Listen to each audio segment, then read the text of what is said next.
Those of you who saw the previous video probably want to know more about the possibility of traveling from Russia to America by road. So, we're here with more tidbits and details about the kind of project that would connect a good chunk of the world. By linking two continents, the superhighway isn't just going to cost billions, but it's also going to be a feat of engineering that future generations would look back on and may call impossible. So, what's the holdup? And what more challenges will this highway face to become a reality? Please make sure to support our channel by clicking the like button and following us so you won't miss any updates on the latest mega projects. Originally, the ancient Beringia connected Eurasia to America, but that was a long time ago. After that natural connection sunk under the sea, many people imagined what it would be like to have a connection across the continents once again. The most recent of these was the President of Russian Railways plan for a new trans-Siberian motorway linking the east coast of Russia with the US. The proposal, dubbed the Trans-Eurasian Belt Development or TEPR, would involve crossing the Bering Strait between the Chukotka region and Alaska's Seward Peninsula, one of the most dangerous bodies of water in the world due to its shallow depth, volatile weather, and freezing temperatures. The road would run across the whole of Russia, linking with current networks in Asia and Western Europe, but the plans did not specify how the route would cross the sea. The shortest crossing between Russia and Alaska is approximately 88 kilometers, but considering how Alaska is one of the coldest places on Earth, even 88 kilometers is a big deal. For clarity's sake, a strait is a water body connecting two seas or two water basins, which is relatively shallow. But even at its narrowest point, the Bering Strait is around 82 to 83 kilometers wide. While the shallow waters of the strait might seem advantageous for construction, they complicate navigation and foundation placement for large-scale structures like bridges or tunnels. The seabed consists of unstable sediments and permafrost, which are prone to shifting due to seismic activity and temperature fluctuations, making it difficult to establish secure foundations. Of course, engineering challenges aside, a project of this scale also seems like a pipe dream due to the current problems between Russia and the States.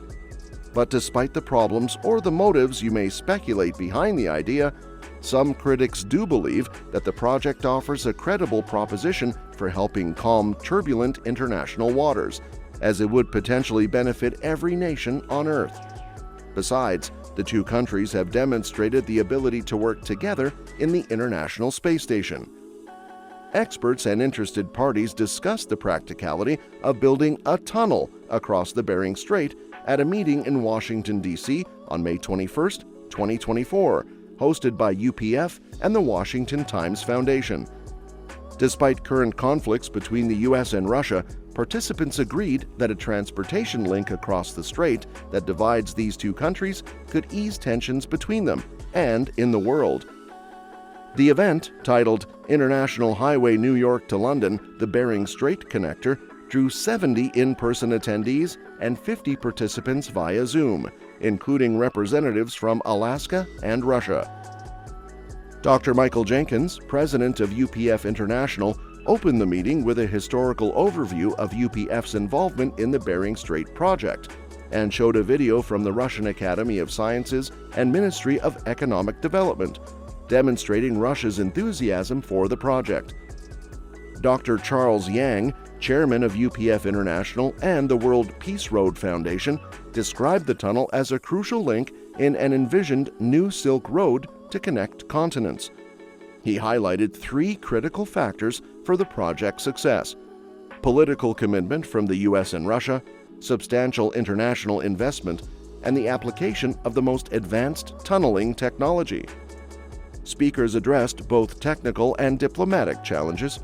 Scott Spencer of Intercontinental Railway emphasized the urgency of the project, describing it as an opportunity to foster peace amidst the ongoing Russia-Ukraine conflict. He detailed the logistical challenges of constructing an 8,000-kilometer railway that would link North America, Russia, and Asia via an 85-kilometer tunnel under the Bering Strait. Former Alaska Lieutenant Governor Meade Treadwell stressed the cultural and familial collaboration despite geopolitical tensions.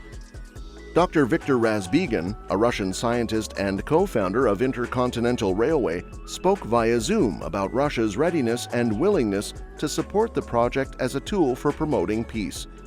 Eugene Harnett, executive director of UPF Alaska, proposed establishing a think tank to advance the project, suggesting it could serve as a hub for ideas and collaboration. Louis Cerny, a seasoned railway engineer, estimated the cost of the tunnel at $120 billion, arguing that the long-term benefits, such as reduced reliance on ports and ocean shipping, would justify the expense. He also noted potential opposition from shipping companies and port contractors, but stressed that strategic plans should be ready for shifts in U.S.-Russia relations. Additionally, a video from Dr. Masayoshi Kajikuri, chairman of the Japan-Korea Tunnel Project, highlighted the vision for undersea passages connecting Asia to the rest of the world.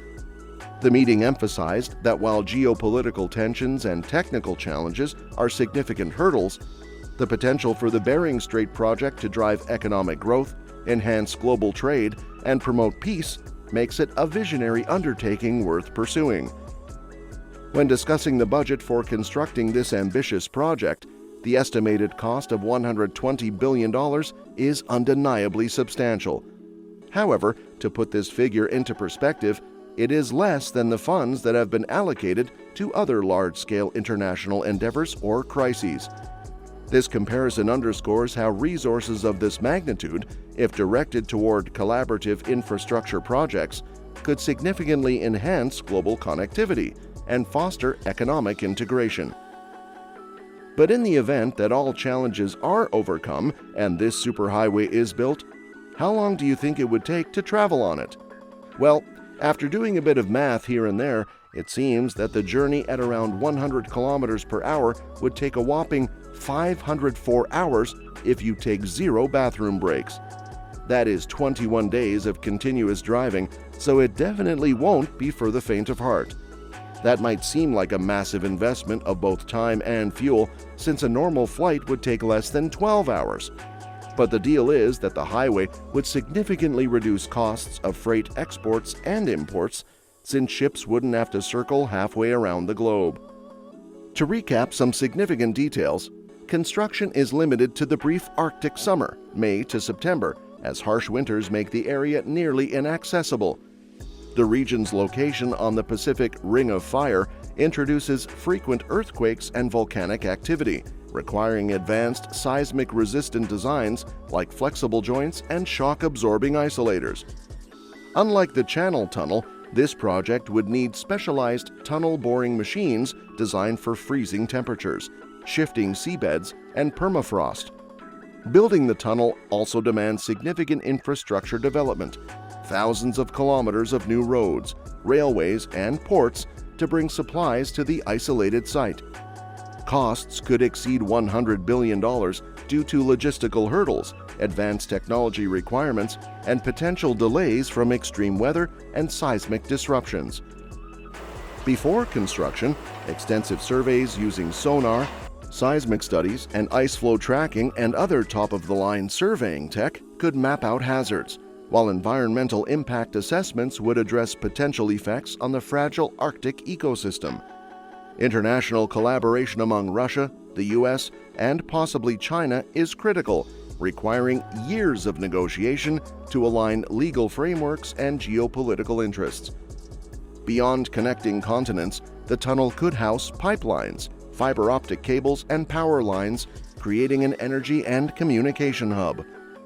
While the upfront investment is massive, proponents argue the project could revolutionize global trade by reducing shipping times and costs, fostering long-term economic benefits. However, securing funding and international backing remains a significant hurdle for this ambitious undertaking.